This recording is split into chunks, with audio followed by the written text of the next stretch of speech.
नमस्कार, आप देख रहे हैं न्यूज 24। आपके साथ मैं हूं रवि ठाकुर। राजनीति में ना तो मतभेद मायने रखते हैं, ना ही मनभेद। सत्ता के लिए दुश्मन के दुश्मन को दोस्त बनाने से भी गुरेज नहीं किया जाता है। कुछ ऐसा ही तस्वीर 2024 लोकसभा चुनाव में नजर आने लगी है। मोदी सरकार की हैट्रिक को रोकने के लिए विपक्षी दलों ने कुनबा जोड़ा है, लेकिन एआईएमआईएम चीफ असदुद्दीन ओवैसी और बीएसपी सुप्रीमो मायावती ने साथ आने से इनकार कर दिया। चुनाव में मायावती को अपनी बात पर वहां पर वो टिकी हुई नजर आ रही है, लेकिन ओवैसी और कांग्रेस के बीच करीबी की चर्चा आम हो चली है और इस करीबी ने दिल्ली की गद्दी की लड़ाई को और भी दिलचस्प बना दिया है। कहते हैं राजनीति में न कोई किसी का परमानेंट दोस्त होता है और न ही परमानेंट दुश्मन। राजनीति की चालों को समझना हर किसी के बस की बात नहीं है। कई बार विरोधियों के फैसले सत्ता में बैठी पार्टी या गठबंधन के लिए फायदे का सौदा साबित होता है, तो कभी विरोधियों को मात देने के लिए दुश्मन के दुश्मन को दोस्त बनाने वाली रणनीति पर काम करना पड़ता है। हैदराबाद में ओवैसी और कांग्रेस की दोस्ती की बुनियाद बना बिहार में 11 सीटों पर अपने कैंडिडेट उतारने के एआईएमआईएम के फैसले ने विपक्षी गठबंधन को चौंका दिया था, लेकिन नामांकन के दिन नजदीक आते आते ओवैसी ने साफ कर दिया कि पूर्णिया और कटिहार में उम्मीदवार नहीं उतारेंगे और ऐसा करके उन्होंने इंडिया गठबंधन के पक्ष में अपना इशारा साफ कर दिया। आने वाले चुनाव में ओवैसी बिहार में किसको अपना समर्थन देंगे यह तो साफ नहीं है, लेकिन खुद पर लगाए जा रहे हैं बीजेपी के बी टीम के होने के आरोप को साफ करने में वो जरूर लग गए हैं। कांग्रेस और ओवैसी के बीच चुनावी तालमेल की तस्वीर देखने को मिल रही है। बिहार और तेलंगाना से बिहार में इस तालमेल की तस्वीर अभी साफ नहीं है, लेकिन हैदराबाद में कांग्रेस ने ओवैसी की खातिर एक सीट पर कैंडिडेट नहीं उतारने का फैसला किया। दरअसल हैदराबाद सीट से कांग्रेस असदुद्दीन ओवैसी के खिलाफ उम्मीदवार नहीं उतारेगी। कांग्रेस ने हैदराबाद में एआईएमआईएम और कांग्रेस के बीच कॉम्प्रोमाइज का ऐलान किया है। साथ ही कांग्रेस ने हैदराबाद से असदुद्दीन ओवैसी की जीत की उम्मीद भी जताई है। आपको बता दें कि हैदराबाद से एआईएमआईएम की तरफ से ओवैसी मैदान में है, तो भारतीय जनता पार्टी ने आरएसएस की करीबी माधवी लता को उम्मीदवार बनाया है। हैदराबाद सीट से इंडिया गठबंधन के हटने से मुकाबला सीधा और आमने सामने का हो गया। तेलंगाना प्रदेश कांग्रेस महासचिव फिरोज खान के मुताबिक कांग्रेस का यह फैसला केसीआर को रोकने के लिए और कांग्रेस का दावा है कि तेलंगाना की 14 सीटों में से कांग्रेस 13 और ओवैसी 1 सीट जीतेंगे।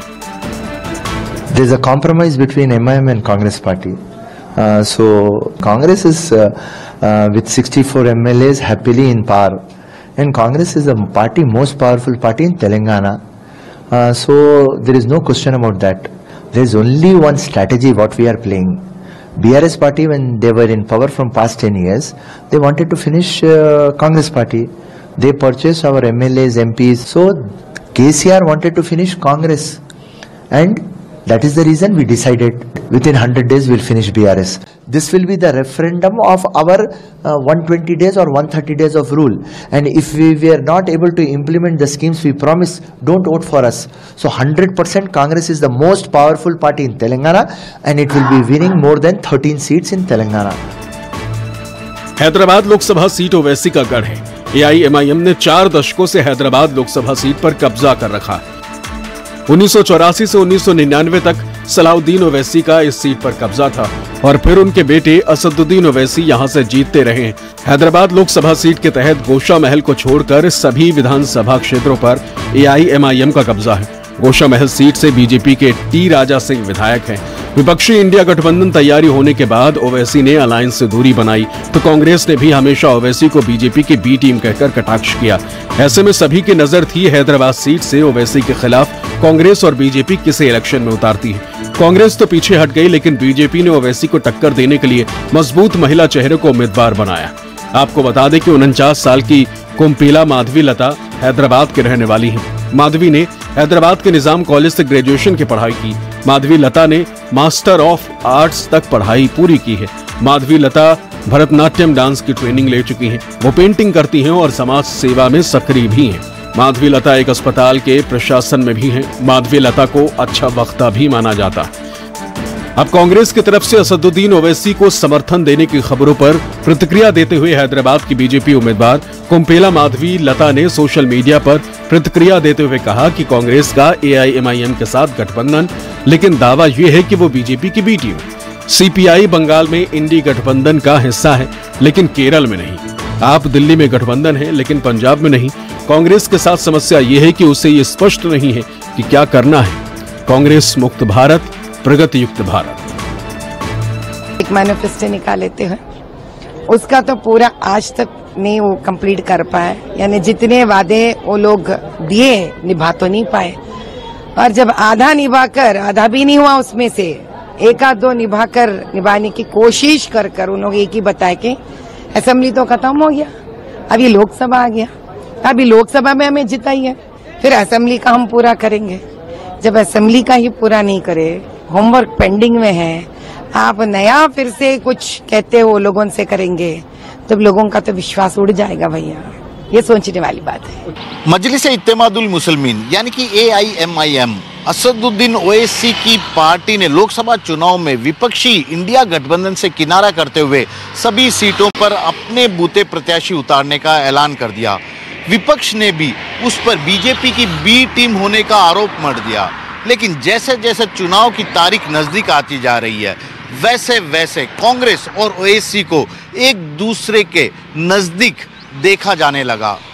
यहां तक कि ये दोनों एक दूसरे के लिए सीटों की कुर्बानी देने को भी तैयार नजर आ रहे हैं।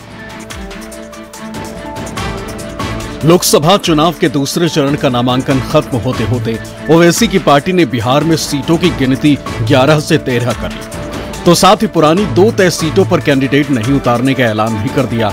AIMIM के मुताबिक बिहार में ओवैसी की पार्टी 13 सीटों पर लोकसभा चुनाव लड़ेगी। AIMIM मुस्लिम बहुल सीमांचल के किशनगंज, अररिया में चुनाव लड़ेगी। इसके अलावा काराकाट, दरभंगा, उजियारपुर, मधुबनी, गोपालगंज, मुजफ्फरपुर में भी ओवैसी की पार्टी कैंडिडेट उतारेगी। ओवैसी की पार्टी ने सीमांचल के पूर्णिया, कटिहार में कैंडिडेट नहीं उतारने का फैसला किया है। AIMIM ने फिलहाल 8 सीटों का ऐलान किया है। बिहार में बाकी की 5 सीटों का ऐलान भी पार्टी जल्द करेगी। पार्टी ने AIMIM बिहार अध्यक्ष और विधायक अख्तरुल ईमान को किशनगंज सीट से अपना उम्मीदवार बनाया है।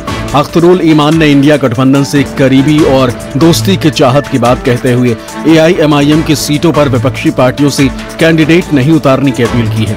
AIMIM की तरफ से कहा गया है कि इंडिया गठबंधन अगर सच में PM मोदी विरोधी है और सांप्रदायिक शक्तियों को हराना चाहती है, तो जिन 13 सीटों पर पार्टी चुनाव लड़ेगी, उन सीटों पर इंडिया गठबंधन प्रत्याशी न खड़ा करे। कुल हिंद मजलिस इत्तेहादुल मुस्लिमीन की जानिब से जनाब बैरिस्टर असदुद्दीन ओवैसी साहब ने मुझे किशनगंज पार्लियामेंट हल्के का उम्मीदवार बनाया है। साथ ही बिहार की इकाई ने 15 सीटों पर जो इलेक्शन लड़ने का फैसला किया था, सिर्फ 2 सीटों पर इलेक्शन नहीं लड़ने का फैसला लिया गया है। बाकी 13 सीटों पर पार्टी इलेक्शन लड़ने की पूरी तैयारी कर रही है और हम हर जगह चाहते हैं कि फिरका परस्त ताकतों को शिकस्त दिया जाए और लाइक माइंडेड लोगों को मदद पहुंचाई जाए, क्योंकि हम बहुत कम जगहों पर इलेक्शन लड़ रहे हैं। इसलिए जहां पर हमारे उम्मीदवार खड़े हो रहे हैं, वहां हम सेक्युलर पार्टी से भी गुजारिश कर रहे हैं कि वहां अपने नुमाइंदे न खड़े करें, बल्कि हमारे नुमाइंदे की मदद करें। आपको बता दें कि AIMIM ने बिहार के जिन 2 सीटों पर कैंडिडेट नहीं उतारने का फैसला किया है, उनमें त्रिकोणीय मुकाबला है। कटिहार सीट से कांग्रेस ने तारिक अनवर को कैंडिडेट बनाया है, तो वहीं NDA की तरफ से JDU ने दुलाल चंद्र गोस्वामी को मैदान में उतारा है, जबकि कटिहार सीट पर BSP ने भी गोपाल कुमार महतो को उम्मीदवार बनाया है। वही बात पूर्णिया लोकसभा सीट की करें तो सीट से इंडिया गठबंधन की तरफ से RJD ने बीमा भारती को उम्मीदवार बनाया है। वहीं पूर्णिया सीट से NDA की तरफ से JDU के संतोष कुमार मैदान में।